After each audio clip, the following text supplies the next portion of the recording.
Today I'll be demonstrating a makeup look inspired by the Broadway musical Hadestown. For this look, I'm going to mimic Eurydice's smoky eye by using Natasha Denona's Metropolis palette. I used the color Queen all over my lid. This neutral is a great option when you're priming your lid. It has just enough shimmer without being overwhelmingly glittery.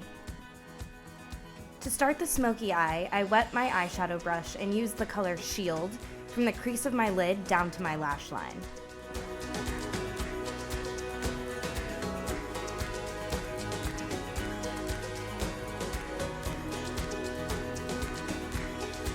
I then went back into the palette and grabbed a darker gray, Noble, to further dramatize the eyelid. I layered the darker gray multiple times to achieve the level of smoky eye that I wanted.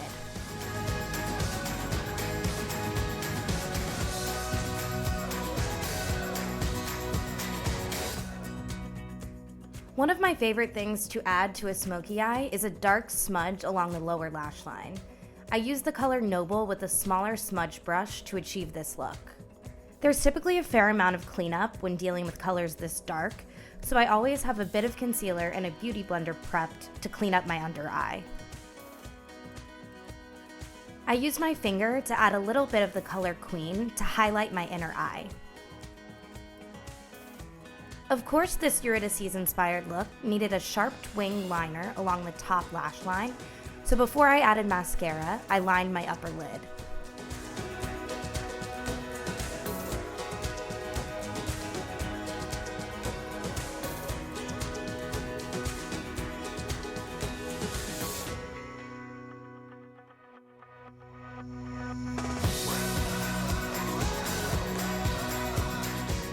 For further punch, I decided to add a bold red lip to complete the look.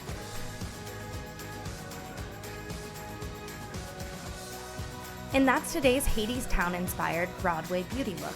Be sure to subscribe to our channel to see more from theater everywhere.